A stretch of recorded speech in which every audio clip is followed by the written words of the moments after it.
Hello and welcome to another episode of Backyard Catch. This is Toby. We are joined by our good friend Will Harper. How's it going? Doing great. How about you, Nick? Us doing good. Just hanging out, ready to talk some football. It was a full weekend. There was a lot of points scored. Um, some tackling, some not tackling. But what do you think of the weekend?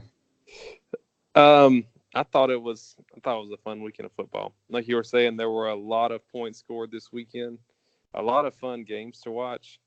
Um, and my Panthers finally won a game. Yeah, Very excited about that. yeah, Granted, it was Arizona, yeah. so How not great, but how do you feel about the kid from the commercial with Cam Newton taking over as the starting quarterback? I saw that. So the first person I saw that tweeted that was Matt Harmon, who's a Yahoo fantasy football guy. And in the comments, someone had commented, "Hey Matt, how does it feel to never know you'll have a better tweet than this?" And I was like, "That's perfect. Like, that's a perfect tweet." That the kid from the Cam Newton commercial warming up his arm ended up being Kyle Allen. That was awesome. But yeah, apparently Cam has a Liz Frank injury in his foot, which is the same kind of injury that Jake Bentley has. Mm. But Bentley's required surgery, and they don't know if Cam is going to require surgery or not. If it's the same kind of exact Liz Frank injury without surgery, it's going to be several more weeks before he comes back at the best. So it's looking like the Kyle Allen show for at least a couple more weeks, and then we'll see kind of after that what happens. But if he keeps playing the way he did on Sunday, it's going to be hard to go back to Cam. I know, which is crazy to think about, just even from a couple years ago that we're talking about, this young quarterback kind of taking over when they've had kind of a carousel of backups for him, and now it's like this might be the guy. Right. It's just weird to think about with Cam. These guys, their bodies don't hold up for forever, but it's weird to think about. Yeah, and with Cam, so next year is the final year of his contract, and if he makes the 53-man roster, they owe him $21 million. But if they cut him before then, it's only $2 million in dead money. So if Kyle Allen steps up, shows he's the best quarterback on the roster right now, since Cam's not healthy, you may be looking at Cam on the streets next season as a free agent. So who knows? We'll see what happens. Yeah. I mean, someone would pick him up for sure. Like he would not be playing, but it is. I mean, just to think about, Antonio Brown is going back to college, and Cam Newton's being replaced by this commercial guy, and yeah. So there's just a lot of crazy stuff going on. I saw where Antonio was going back to college to re-enroll at Central Michigan. Mm-hmm. And I'm sure there's a petition right now of Central Michigan fans to try to get his eligibility renewed to play again. Yeah, doesn't he? I mean, he only played 3 years, so it wasn't. Honestly, I'm not sure. Did he only play 3 years? I'm pretty sure he. I mean, if I'm a betting man, he only played 3 years. Yeah.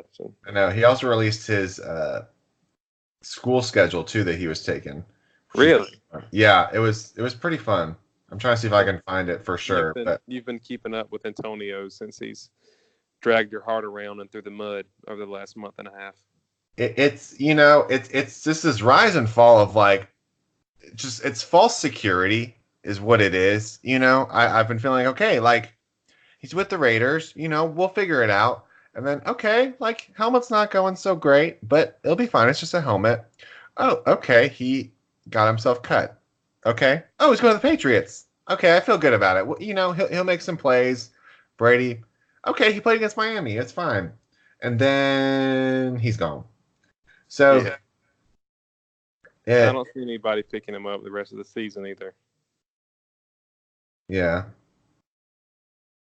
But we'll see. We'll see. Who knows with that guy? We'll see what happens. Yeah. But there was a lot of good stuff. Did anybody really stand out to you other than you were talking about the Panthers a bit, but did anybody really stand out from this past weekend? The game that I was most looking forward to was the Chiefs versus Ravens game. Mm-hmm. And unfortunately in my area, It wasn't the game that was on my TV. That game belonged to the Falcons and the Colts. So I had to just keep up with it on Twitter and through fantasy apps. But Lamar, he kind of took a step back this week in terms of passing, but he finally got in the end zone on the ground, ended up saving his fantasy day. He ended up with like 21 points in the league that I have him, which is, I mean, it's a pretty good day for a quarterback. I mean, it's not a bad day by any means. Mm-hmm. Like a little bit above average. But Mahomes definitely outdueled him. They ended up only winning by 5. It seemed like they were up more than that, though. Like, I felt like Kansas City was ahead more. But Baltimore ended up being a 5-point win. So, Yeah, I mean, and Mahomes played well as, I mean, 27 to 37 for 374 and 3 touchdowns. I love that how if he doesn't throw over 300 yards, it's like a disappointment right. because we get so used to it. But yeah, it looked like a good game. But it is pretty interesting how just with the way how television works that they have to pick out these national games ahead of time. Mm-hmm. That was the game of the weekend, but going into the season, you wouldn't have said that. Right. And so just interesting how they have to make these choices ahead of time. And they can't really switch them unless it's like really late. Yeah, I wish they could do the flex scheduling into the Sunday night game season wide, like season long. That'd be pretty awesome to have like a 2-week notice. So after week 1, you could look and see like, oh, Kansas City and Baltimore are playing week 3. Let's go ahead and switch them out in there and have Lamar versus Mahomes at prime time. That would have been pretty sweet. Yeah. Another game that I was looking forward to that delivered in a way was New Orleans and Seattle. I was looking forward to seeing how New Orleans was going to do without Drew Brees. Mm-hmm. And more selfishly, since I have Kamara in one of my leagues, to see how Kamara was going to do without Drew Brees, because across all the fantasy expert landscape pretty much for the past week, it's been, I mean, Kamara is still good. Like, he's still a top 10 back in fantasy, but he doesn't give you that top 5 outlook that he did before with Teddy Two Gloves as his quarterback. Right. So to see him go out, and I'll get more into him later on as we go through individual players. Spoiler alert for running backs Alvin Kamara. But he ended up showing out. It was his best game of the year so far. And Russell Wilson, my goodness, came back and led the Seahawks almost all the way back because New Orleans got up and then Seattle had to come back. It wasn't really as close as a 6-point game as that New Orleans ended up winning by. But that was a game I was looking forward to and didn't disappoint too much. Yeah. What about you? One that I was really interested in was Houston and LA Chargers, just because you've got these two offenses where you're kind of seeing where both have like played well at times and other times they've kind of struggled. And I mean, there's the fact of just want to see how Deshaun would do in this game, and also seeing having Phillip Rivers personally, just wanting him to have a good week. And Houston outlasts them 27-20. Watson has a big game, 351 yards, 3 touchdowns, kind of having more of a signature game that we were all kind of waiting for. And even though the Chargers didn't necessarily win, they still produced a good game. I mean, Keenan Allen went off too, though. He had 13 receptions, 183 yards, and 2 touchdowns. I also heard he had 17 targets, which is for wide receivers. 17 targets? 17 targets is what I heard. Which basically, Phillip Rivers is first and second and third option is Keenan Allen, and fourth option is throwing the ball away. It's basically what. Yeah. So Houston comes out with the win. The Chargers have probably had a little bit of a disappointing start to the year, but that's not the easiest schedule for them to start with. But that was an interesting game for me. For sure. The big game that got a lot of attention was going to be the Rams and the Browns, Mm-hmm. the Sunday night game. it lost a little bit of its luster after the first couple weeks, and the Browns didn't look as hot as they did coming into the season. Yeah. But I thought it was a pretty. I mean, it wasn't a great game by any means. It was close, and it wasn't exciting as expected. But that was a game that I watched. It's kind of sad that the most exciting game of the weekend was between the Giants and the Buccaneers. Yeah, it sounds gross on paper, but it really was. Right. We had the debut of Danny Dimes, who did not disappoint at all. Mm-hmm. We'll get into him more later on too. But yeah, to see exactly what happened there was pretty amazing to see the way that he led a team, especially with Saquon going down, which I'll let you have your moment of peace for Saquon too. Yeah. But yeah, to see him come in and lead and then run that touchdown in on fourth down to go up, and then the Bucks come right back down the field, go to kick a game-winning field goal, and in classic Buccaneers fashion, they miss it. Yeah, that's a very Bucks way to do it. Yeah, Saquon went down with a high ankle sprain, which I mean, I guess it is good to know that he is a human being because we weren't fully sure, but yeah, I mean, it is disheartening. I guess for now you just need to keep him in a protective bubble, uh, monitoring and all of his in and out take.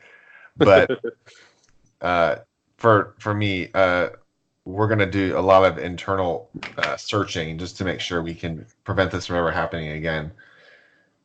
Yeah, But it's but a I high was ankle sprain, right? yeah, it was a high ankle sprain. So they're saying he's out probably until their bye week or so, which is like week 11. Oh So wow, that's pretty much yeah, like the it's entire fantasy regular season. yeah, they're saying he'll be back for fantasy playoffs, which is like week 13, Which is 14. assuming that because he went first overall, so that's a long way between your first pick and your second pick.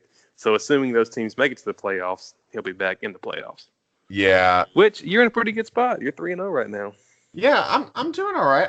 I've been impressed so far. It's kind of one of those things like I don't want the castle to crumble.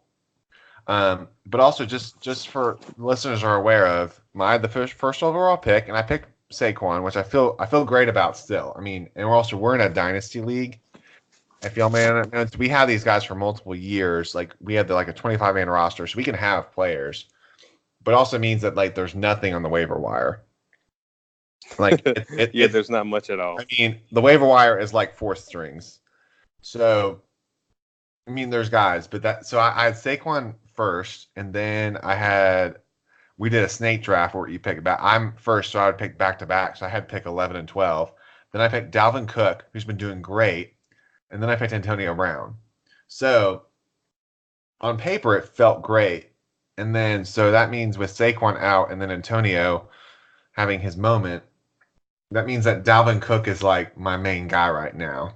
So he's balling out. So I feel good, but there's some little flickers of concern. So I'm trying to figure it out, but I feel good right now. For sure. So Yeah, I mean, you're in a pretty good spot. There's 3 undefeated teams in our league. You're one of them, and I'm one of them as well. And I'm playing the other guy that's undefeated this coming week. So there's guaranteed to be at least one more undefeated team that's 4-0. So we'll see if you can see if you can keep it up. make it too. Yeah, The best part is the guy you're playing auto drafted and he's 3-0. that's So sometimes the way it works. Sometimes sometimes that's just the best way to go. It's just not even get your thoughts into if it. you You know, don't trust yourself, just let the machine pick for you. let the machine pick it. All Anything else you want to talk about team wise and game wise before we jump into some players? right. No, I feel pretty good. Yeah, I said let's go jump into to our players. Okay. So since we've been talking about the Giants, I'll just jump in and keep talking about Daniel Jones. So that was my quarterback, just because there are a lot of great quarterbacks this week. I mean, that honestly, there are some guys who really had some great games. So it's hard to pick between these, but basically, Daniel Jones on the road in his first start 6 overall pick. Got a lot of people messing with the Giants about taking him, and he goes and has 336 yards, 23 of 36, 2 touchdowns, leads the Giants on a comeback. Saquon goes down in the first half. They don't have OBJ. That's a pretty big week for a guy who there's not a lot. I mean, basically he was kind of playing with house money, if you want to say. Hmm. Like people are expecting him to not to do well. I think my favorite part of the whole thing is how much people have jumped on the Giants for taking Daniel Jones, and then how quickly they have turned back after 1 week. I mean, Right. first take was having like this huge apology about how they didn't trust Daniel Jones. So it's been really funny to watch people have these hot takes and then immediately reverse them and not It's say something. about like how who was Kristaps Porzingis, same market several years ago. Whenever the Knicks drafted Porzingis, Mm-hmm. I remember seeing a little kid with the jersey who just booed him the whole time, and then he ended up being their favorite guy. Of course, Yeah. they've traded him since then to Dallas, but yeah, just it's kind of the same situation with Daniel Jones. Like whenever the Giants drafted him, just got hammered, just got destroyed. Mm-hmm. Um, but then yeah, and then now he's everyone's favorite guy. So Yeah. It's fun. crazy, We'll see how he can do when he's really. It's just gonna be just him for a bit. So right? I think he'll do well. But For who's sure. your quarterback? All right, did you give us stats? I can't remember. I did. Okay. All right. I got Russell Wilson as my quarterback of the week. I like. I'd mentioned earlier when I was talking about the Seahawks and Saints game that the Saints had got ahead and then the Seahawks had to work their way back. Russell Wilson ended up with 406 passing yards for 2 passing touchdowns. In and of itself, it's a solid stat line. Like that's great. He also had 51 rush yards and 2 rushing touchdowns. So he finished with 457 total yards and 4 touchdowns. Just total domination. With them having such a negative game script, having to come back against the Saints, that put him in position to throw that many times. He hooked up with Lockett a lot, had a big play to DK Metcalf. Mm-hmm. Oh, Will Disley, the tight end, still hanging in there, scored a touchdown at the very end. So he was having to throw a lot more than I think that Seattle wants to. They want to be able to run, but Carson's had some butterfingers so far this year. Rashad Penny hurt his hammy in walkthrough. Mm-hmm. So this is a lot of unfortunate events in the run game led to this offensive outburst by Russell Wilson. But yeah, 406 yards passing, 2 touchdowns, 51 rushing, 2 more touchdowns. I'd say it's a solid quarterback line. Yeah, that's okay. I mean, it's acceptable. You know, he can do better, but For sure. no, that's a great week. And on a losing effort too. That's the crazy part is how much he's had to kind of do on his own with that. How much the offense is kind of built around him and his ability just to make plays. Right. It was it's really impressive to see what he's been doing for how long too. Um, so running back wise, we're gonna go back to the Panthers. I picked CMC because all he did was he rushed for 24 rushes, 153 yards, a touchdown, and just threw in 3 for 35 in the passing game, and really has become the focal point of that offense. Um, Kyle Allen, was the talk of the game because they won convincingly with a young quarterback on the road in his first NFL start. But when you have a guy putting up that kind of stat line, that really takes pressure off of a quarterback to have to make all these plays. And it really does set up, I think, Kyle Allen to have. If I'm going to pick between the two, I think Daniel Jones is probably more talented than Kyle Allen, but I would say Kyle Allen has better um, parts in place for him to be successful in the interim while they're waiting for injuries to come back. So I think just the thing with McCaffrey is just how consistent he is too, and just everyone's like knows that he's the main part of the offense. It's coming, but I like how creative North Turner's getting with like even splitting him out wide, and then he'll come back in, and then they'll do a run play, or just how much movement and how they try to get creative and just getting him an open in space and kind of letting him do his thing, which opens up other guys because they have to play him in one-on-one coverage. For sure. So, yeah. And especially with Kyle Allen being able to throw the ball down the field, which is something that Cam couldn't really do through the first 2 weeks, it's opening up kind of the linebackers are playing back a little bit more because like the Panthers have a legit chance to throw downfield now. Samuel and DJ Moore are both outstanding receivers that you couldn't really see much of with Cam and the way he's not been able to really throw the ball that well this year. But to be able to see them, and Arizona saw that, so they started having to play back a little bit. And then on the huge 70-plus yard run that he had where he scored a touchdown, he literally ran straight up the middle.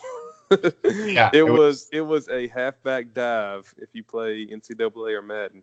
A halfback dive straight up the middle, and then no one touched him the whole way down the field.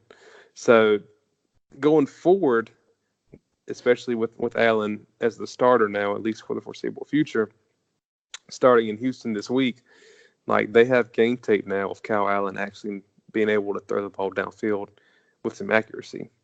And they know Samuel's got that blazing speed. DJ Moore's super shifty. Mm-hmm. And then Greg Olsen, of course, just being Greg and finding ways to be open all the time. CMC is going to have some holes. And it's something that he hasn't had much of this year, and he's still done good. So now that they have some holes for him to run through, it's only up from here, theoretically. Yeah. So I hear if you have an opportunity to trade for him, it sounds like it'll be a good opportunity, right? I'm currently in discussions right now. Yeah, there's some crazy stuff being thrown around right now, guys. So I'm currently looking through a 3-man trade where I would acquire Christian McCaffrey. I know. I'd give up 2 solid players and my first round pick. So we're working out details.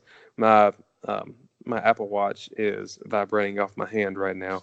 I don't know what's going on. All these trades. It's Tuesday trades. It's usually Tuesday night waiver night is the big thing, but tonight is trades. So we'll after the pod's over, I'll wade through my options and see what happens. Yeah, people getting antsy. Oh yeah. They're just let's move on to my running back. I mentioned earlier, gave you a little spoiler warning, so now I'm going to come through with it. Alvin Kamara. Mm-hmm. He had 16 rushes for 69 yards and a touchdown, which is pretty nice. But, I mean, if Alvin Kamara only has 69 yards, not great. The best part of this is 9 catches for 92 yards, another touchdown. The 9 for 92 and a touchdown is like a wide receiver 1 stat line in and of itself. So to have that on top of a pretty good running stat line of 69 yards and a touchdown, you have a great line for Kamara. And especially like I mentioned earlier with Teddy Two Gloves as his quarterback now, until Breeze comes back, people were wondering how's that going to affect Kamara. And then, like I said, he had his best game of the year. So hopefully looking up for Kamara now. Yeah, I think so. And that they're going to make the path for him to really get to be the top guy. So, yeah, another great week for him. I guess we can just keep on rolling. For wide receivers, I took the one and the only Mike Evans from the Buccaneers. Shoot. What a week. I know. You wouldn't think in the beginning of the week the Giants and the Buccaneers would be getting a lot of love, but that really was, you could almost argue, the marquee game of the weekend. As it turns out, I mean, because he only had eight catches for 190 yards and 3 touchdowns. It really just, I mean, he literally put the team on his back because Jameis Winston would just throw it up and Mike Evans would bring it down. So, if you guys remember, Mike Evans was Johnny Manziel's quarterback in college. So, I mean, did he make Johnny Football a thing? I don't know. There's arguments out there. So, but he balled out this weekend, especially with him being the guy in the offense. It's kind of the offense in Tampa Bay we were kind of expecting, or the potential was always there, but it just hasn't come through. But he He balled out this week. I'd love to have him on my team. Right, and he's been playing second fiddle in the receiving game to Chris Godwin through the first couple of weeks, and then to see him break out and Godwin have kind of an okay day. Both these guys are going to be great. If you have either one on your fantasy team, then you've got a solid wide receiver two with wide receiver one upside each and every week for both of these guys because they're going to be throwing the ball a lot in Tampa. That's what Bruce Arians does. Speaking of teams that throw the ball a lot, my wide receiver of the week is Cooper Kupp. He Ooh. had 11 catches. Cooper Kupp, that's right. The Cooper Trooper. He had 11 catches for 102 yards, 2 touchdowns. Now I have a special affinity for Cooper Kupp this week. He won me my fantasy league in our matchup this week. Yeah, he literally. At one point in the day on Sunday, you know how it has like a win percentage thing, like a win percentage bar? Right. Literally at one point during the start of the afternoon games, like right at 4:15, 4:20, I had a 1% chance of winning the matchup. Literally 1%. Yeah. And then Cooper Kupp came back and then scored that last touchdown and got me the W. So Dang. I have a special appreciation for Cooper Kupp. He is involved in this trade offer that has been sent to me, so I would be departing with Cooper Kupp for Christian McCaffrey if I accept. So we'll have to see. So what I'm hearing is you're about to tell him, hey, thanks for literally winning me the week last week, and you're on the trading block. Pretty much. So well, I did have the Bears defense go after that too. So I guess technically I ended up winning by a pretty good bit because the Bears balled out. Yeah. But at the time, Cooper won me the week. Yeah.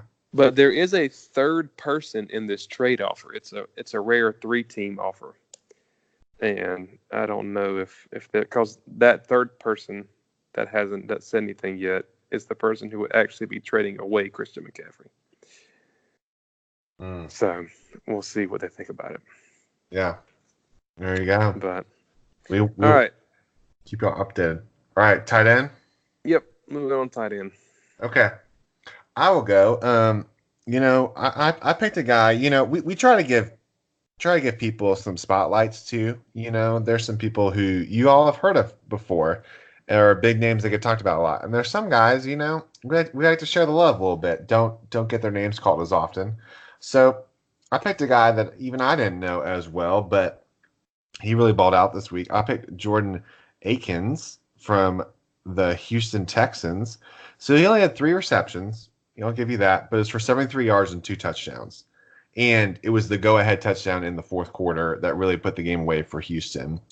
It was like a 53-yard touchdown where he's just galloping down the sideline. This 6'4", 250-pound man is just like speeding away. It was impressive. So, is this just a 1-week wonder? Who knows? But I gotta say, he really balled out this week and helped the Texans win against the Chargers. Yeah, whenever you told me you were picking him, I literally said, "Who was that? I never heard of him before." Yeah, and a lot. I take pride in knowing a lot, but somehow that missed me entirely. So, congrats to you for choosing him. Yeah. My tight end of the week is a little bit of a homer pick, not because I have him in fantasy, but because he is the Carolina Panther legend, Greg Olsen. In his first game without Cam Newton, who he's kind of been known as Cam's security blanket for the last couple of years, he came out with 6 catches for 75 yards and a pair of touchdowns from Kyle Allen.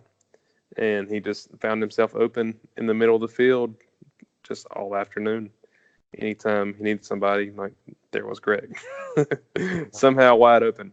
Old man Greg open. Right. And now, too, just from a fantasy perspective, going forward, This is 3 straight weeks of tight ends just going ham against the Arizona Cardinals. So they had T.J. Hawkinson week 1 go for over 100 yards and a touchdown. Mark Andrews last week went for over 100 yards and a touchdown. This week, Greg goes for 75 yards and 2 touchdowns. So if you have a Hey, tight end playing against the Cardinals this year, it's looking like that's a pretty good start. hey, I'm looking at the schedule. Guess who's playing the Cardinals this week? Guess which tight end? It's Who? after your namesake. Who is? Will Disley's playing Will the Disley. playing the Cardinals this week. So I guess, spoiler, I guess we can just say that Will's probably picking Will Disley next week I as we play the Cardinals. think. Picking him as my tight end of the week. Probably. I do love Will Disley. I thought you meant picking him up at first, and I actually drafted Will Disley, and I cut him at one point, and he has now been taken, so I cannot pick up Will Disley. Mm. Sad, but I do have Mark Andrews and Evan Ingram, so I think I'm set on I tight think end. I think you're okay. Yeah. All right. Looking Okay. forward to this coming weekend. What games are standing out to you while you look at them and mull it over for a second? I actually want to start with the Thursday night game, the Philly and Green Bay game. Mm-hmm. Green Bay is 3-0, but they have not looked good doing it, and Philly cannot stay healthy. They're 1-2. I don't know if Alshon's going to play. It's looking like he might this week. Deshaun Jackson's still out. Who knows what's going on with the running backs with Miles Sanders and Jordan Howard and Darren Sproles? I don't think that Peterson exactly knows what's going on with them and who he's going to play and how much they're going to play. And then Green Bay, they're 3-0, but it just hasn't looked good, like at all. It seems like at the very beginning of the game, they know what they're going to do, and they come out and execute on the first drive and look pretty good doing it. And then it's like they're just standing there with a clipboard, not knowing what plays to call. Yeah. So we're looking to see what happens. My boy Devontae, he's still yet to score a touchdown this season. Yeah. It's early. It's early. But Yeah. I have him in all 3 leagues. In my 3 leagues, I'm a combined 8-1, so it hasn't hurt me yet. But I'm going to need him to start scoring touchdowns if I Yeah. want to maintain my streak of good luck. So let's pick it up, Devontae. Aaron Rodgers, I'll start throwing my man the ball. He needs more than 4 catches, and even 4 targets is all he got. So he had 4 catches on 4 targets this week. Devontae is more of a 10 to 11 Yeah. target kind of guy. So Yeah. let's pick that up a little bit. Yeah. No, I think it's a good one. It'll be interesting to watch that. And I think Devontae's it kind of feels like they're waiting for once the offense kind of starts clicking, that's when he'll really start going off. One that's interesting for me is it's kind of because it's probably got my 2 favorite teams. If I was picking 2 favorite teams this week, the Panthers are playing at the Texans, which will be really interesting to see those guys play. Can Kyle Allen keep up the game he played, or can the Texans show their consistency? Because 2-2 looks a lot different than 1-3 or 3-1. It's one of those kind of weeks where a win or a loss and your record looks a lot different. So I'll be really interested to see how that kind of game plays out, especially with being at Houston. For sure. There's 2 more matchups that I think we need to mention before we wrap it up. And the first one is Minnesota and Chicago. Mm-hmm. Minnesota, and Chicago are both 2-1 so far. That whole division right now, the NFC North, and we kind of slammed the Lions at the beginning of the season. The Lions are 2-0-1. They tied with the Cardinals in week 1, and then they've won their past 2 games, including at Philly this past weekend. So they're 2-0-1. We mentioned the Packers were 3-0, and then the Bears and Vikings are both 2-1. So the loser of this game, even though both these teams have looked pretty good this year, except for Mitchell Trubisky, one of these teams is going to be in last in that division after this game. That's at pretty great. 2-2. Yeah. Yeah. So it's 2 of the top defenses in football going at it. So it should be a low-scoring game in theory. So yeah, I'm really looking forward to that matchup. I think that'll be good. Just one note that of a game that looks it's gonna be kind of funny. We have two matchup of undefeated teams this week. One would be the Patriots, who are 3-0, and they're Mm-hmm. playing at the Bills, who are also 3-0. Surprise, undefeated. I know. So one of them will have a loss, but I just like that they're technically undefeated, and then the Chiefs and the Lions are also both undefeated. Lions Mm-hmm. have that tie, so that'll be fun to watch those teams kind of For play, sure. see who kind of makes himself stand out. So Absolutely. yeah, But the game of the weekend, though, I think is actually the Sunday night game. It's Dallas and New Orleans. mm, I'm really looking forward to that one to see because Dallas really hasn't played a great team yet, and then New Orleans, I think even without Breeze and with Teddy Bridgewater, we would mhm. still consider them a great team. So to see Dallas and New Orleans go at it, which could potentially be a NFC Championship preview, perhaps. Still too early to tell, but Yeah. they're two teams that look like they are two of the best bets to make it to the NFC Championship, or at least a playoff preview Mhm. to see what happens there. I'm really looking forward to it.